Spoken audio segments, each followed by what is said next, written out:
Hello students, स्वागत है आपका अपने चैनल डिफेंस ट्यूटर में। आज की इस वीडियो में हम बात करेंगे air force group C new notification के बारे में। यहाँ पे आपको बताएंगे कि एयरफोर्स ग्रुप सी के रिगार्डिंग नए नोटिफिकेशन आ चुके हैं। तो इस नोटिफिकेशन में आपके एज लिमिट क्या होने चाहिए, किन किन पोस्टों पे भर्तियाँ निकली है और आपके क्या एलिजिबिलिटी क्राइटेरिया होना चाहिए डिफरेंट पोस्टों के लिए। बता दें आपको यहाँ पे कि जोन वाइज भर्ती क्या क्या है, इनके बारे में बताएंगे आपको यहाँ पे। और साथ ही साथ आपको यह भी बताएंगे कि क्या आपको इस भर्ती में यानी इस एयरफोर्स ग्रुप सी में ज्वाइन होने के लिए आपको रिटर्न एग्जामिनेशन देने पड़ेंगे या फिर नहीं देने पड़ेंगे। तो चलिए स्टार्ट करते हैं इस वीडियो लेक्चर्स को। ये आपके एयरफोर्स की बम्पर भर्ती है, तो सभी को आपको जो भी बच्चे एलिजिबिलिटी क्राइटेरिया को फुलफिल करेंगे तो बिल्कुल इस पोस्ट को भरिएगा, चाहे पोस्ट कुछ भी हो। आपने जो चाहा वो पोस्ट आपको मिले या फिर आपने जो चाहा वो पोस्ट आपको नहीं भी मिले, आपको अपना पूरा 100% देना है देश के लिए। और आप अगर चाहते हैं ज्वाइन होना एयरफोर्स में तो ये आप पोस्ट के लिए ज़रूर से ज़रूर अप्लाई कीजिए। तो चलिए बढ़ते हैं अपने वीडियो लेक्चर्स की ओर।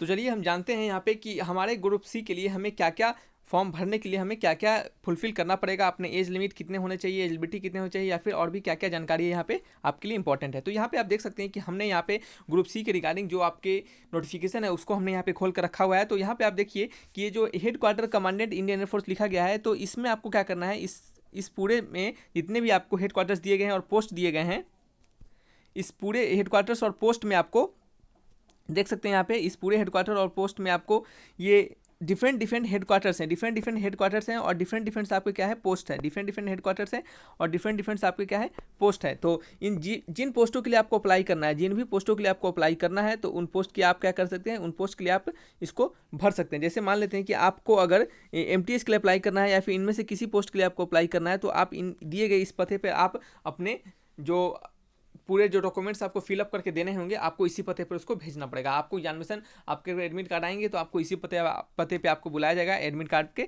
आपको एग्जामिनेशन देने के लिए, ठीक है। तो ये क्या थे आपके स्टार्टिंग के कि आपको किस प्रकार से कैसे कैसे पोस्टों पे भरना है। तो हमने यहाँ पे आपको बताया है ये सब डिफरेंट आपके पोस्ट है जो कि आपको यहाँ पे दिख रहा होगा पोस्ट की जगह पे, और आगे आपको पोस्टल एड्रेस में सभी कुछ दिख रहे होंगे। नेक्स्ट आपको हम बताने वाले हैं यहाँ पे कि ये जो आपके एज लिमिट होना चाहिए वो आपको कितने होना चाहिए इस फॉर्म को भरने के लिए। तो आपको बता दें कि आपका जो एज लिमिट होना चाहिए वो 18 से 25 ईयर के बीच आपका एज होना चाहिए। यहाँ पे एज रिलैक्सेशन कुछ मिलता है, कुछ कुछ लोगों को कुछ कैटेगरी वाइज एज रिलैक्सेशन मिलता है। जैसे 3 ईयर का एज रिलैक्सेशन मिलता है OBC को, 5 ईयर का मिलता है ST SC कैटेगरी को और 10 ईयर का मिलता है PWD कैटेगरी वाले को, ठीक है।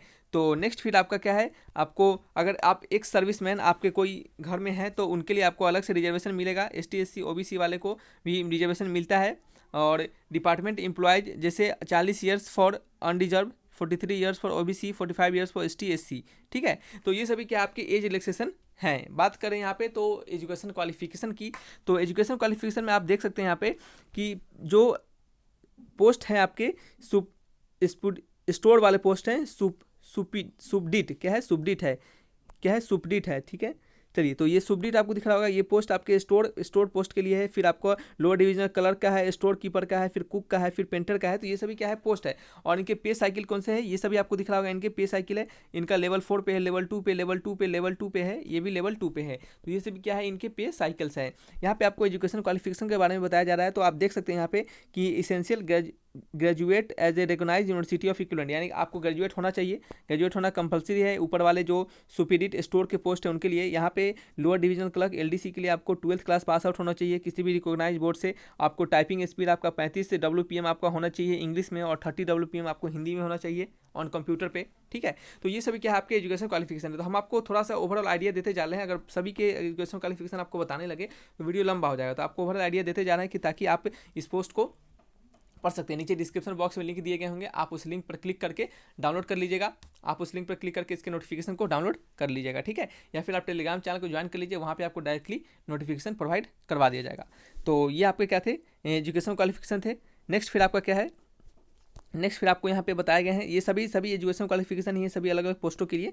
नेक्स्ट फिर आपका है मोड ऑफ सिलेक्शन की मोड की बात करें तो हमने यहाँ पे पढ़ा है, तो इसमें लिखा गया है कि सभी के सिलेक्शन के प्रक्रिया जो है, पहला स्टेज कॉमन है, यानी सबसे पहले जिन लोगों का क्या कहा जा रहा है कि जिन लोगों का जैसे एडमिट कार्ड आने के लिए, जैसे एडमिट कार्ड आने के लिए लिखा गया है कि all application will be scrutinise in terms of age limit, सभी एप्लीकेशन को देखा जाएगा उनके एज लिमिट के अनुसार, मिनिमम क्वालिफिकेशन के अनुसार, डॉक्यूमेंट एंड सर्टिफिकेट के अनुसार देखा जाएगा, ठीक है। और एलिजिबल कैंडिडेट जो होंगे उनको कॉल लेटर दिया जाएगा, यानी उनको एडमिट कार्ड देकर बुलाया जाएगा, और उनका एडमिट कार्ड देने के बाद जो आपका होगा वो आपका रिटन टेस्ट करवाएंगे। रिटन टेस्ट आपका यहाँ पे होने वाला है, सो सभी बच्चे अलर्ट हो जाइए, रिटन टेस्ट आपको देना है, ठीक है। तो रिटन टेस्ट यहाँ पे आपको देना है। और आपको बता दें कि जैसे ही आपके सिलेबस की बात करते हैं रिटन टेस्ट की, तो उसमें आपका जो इंग्लिश होते हैं, न्यूमेरिकल एप्टीट्यूड होते हैं, जनरल अवेयरनेस होते हैं, जनरल इंटेलिजेंस होते हैं, तो ये सभी क्या होते हैं, सिलेबस होते हैं रिटन एग्जामिनेशन के लिए। जैसे आप देख सकते हैं कि एलडीसी के लिए बात करें, यहाँ पे एलडीसी के लिए और आपके स्टेनोग्राफर के लिए, एमटीएस के लिए, सभी के लिए क्या है, जो आपके रिटन एग्जामिनेशन के सिलेबस है वो सभी क्या है, सेम है, सभी क्या है आपके सेम है। तो ये क्या थे आपके एजुकेशन क्वालिफिकेशन, आपको सॉरी मोड ऑफ सिलेक्शन होगा कि किस मोड में आपका सिलेक्शन होगा। तो आपके एज लिमिट के अनुसार, आपके डिग्री को देखकर, आपके क्वालिफिकेशन को देखकर, डॉक्यूमेंट्स को देखकर, सर्टिफिकेट्स को देखकर, इन सभी पे आपको एडमिट कार्ड दिया जाएगा, यानी कॉल लेटर दिया जाएगा, और आपको रिटन टेस्ट के लिए बुलाया जाएगा। आपको रिटन टेस्ट पास होना है, और रिटन टेस्ट जैसे ही पास होगा तो कुछ लोग के लिए पीएफटी होगा, यानी फिजिकल फिटनेस टेस्ट होगा, और कुछ लोग के लिए जैसे जो स्टीनो है तो उनको क्या होगा, उनको टाइपिंग चेक किया जाएगा। उनका क्या होगा, टाइपिंग चेक किया जाएगा कि आपका हिंदी में टाइपिंग कितना है और इंग्लिश में टाइपिंग कितना है, तो ये सभी वहाँ पे देखे जाएंगे, ठीक है। नेक्स्ट बात करते हैं लास्ट डेट के बारे में। तो लास्ट डेट इस फॉर्म का क्या है, यहाँ पे लिखा गया है कि the last date for recipient of application form is 30 days from the date of publication. Date of publication के 30 डेज तक आप इस फॉर्म को भर सकते हैं। कैसे भरेंगे, ये यहाँ पे लिखा गया है पूरा कंप्लीट कि कैसे कैसे इस फॉर्म को भरना है। और यहाँ पे लिखा गया है कि प्रोफॉर्मा फॉर एप्लीकेशन, आप एप्लीकेशन जो यहाँ पे है किस तरीके से आपको एप्लीकेशन भरना है। तो देख लीजिए यहाँ पे, ये जो प्रोफॉर्मा फॉर एप्लीकेशन जो है, यहाँ पे एक सेकेंड, ये जो प्रोफॉर्मा फॉर एप्लीकेशन यहाँ पे आपको दिख रहा है, इसके अनुसार यहाँ पे लिखा गया है कि एप्लीकेशन फॉर द पोस्ट, आप किस पोस्ट के लिए भर रहे हैं, वो आपका पोस्ट अप्लाइड फॉर, जिस पोस्ट के लिए आप भर रहे हैं वो application for the post of dash in dash unit, ठीक है। आपका जो यूनिट है, जो हमने आपको स्टार्टिंग में बताया था, जैसे हमने यहाँ पे जो बताया था यूनिट्स, जो एक सेकेंड, ये जो आपका पोस्टल एड्रेस है, पोस्टल एड्रेस है यहीं पे ना है, इसी में आपको यही जितने सारे भी आपको यूनिट्स दिए गए हैं, आपको इसी में भरना है कि हाँ इस पोस्ट के लिए भर रहे हैं और इस यूनिट में भरना है, ठीक है। जैसे मान लेते हैं कि थोड़ी देर के लिए कि आप अगर इस कुक वाले पोस्ट के लिए भरे, तो आप इस यूनिट में भर रहे हैं, तो आपको इसका यहाँ पे मेंशन करना पड़ेगा, आपको वहाँ पे इसके पूरे कह सकते हैं कि एड्रेस, इसके पूरे एड्रेस को आपको वहाँ पे मेंशन करना पड़ेगा, ठीक है।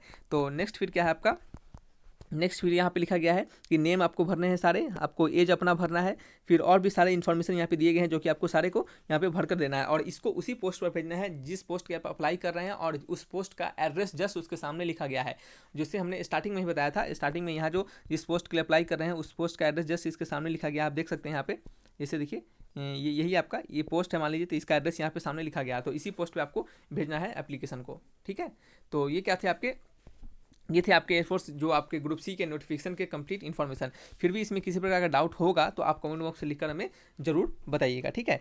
तो इसके नोटिफिकेशन को डाउनलोड करने के लिए आप नीचे दिए गए लिंक पर क्लिक करके डाउनलोड कर सकते हैं, या फिर आप डिस्क्रिप्शन बॉक्स में लिंक प्रोवाइड करवा दिए जाएंगे, आपको वहाँ पर भी क्लिक करके डाउनलोड कर सकते हैं, या फिर आप टेलीग्राम चैनल को ज्वाइन कर लीजिए, टेलीग्राम चैनल पर डायरेक्टली वहाँ पर लिंक शेयर कर दिए जाएंगे, ठीक है। तो चलिए इस वीडियो को रखते हैं यहीं पर, किसी प्रकार का डाउट होगा तो कमेंट बॉक्स पर लिखकर हमें जरूर बताइएगा। Thanks for watching my video, तब तक के लिए बाय बाय।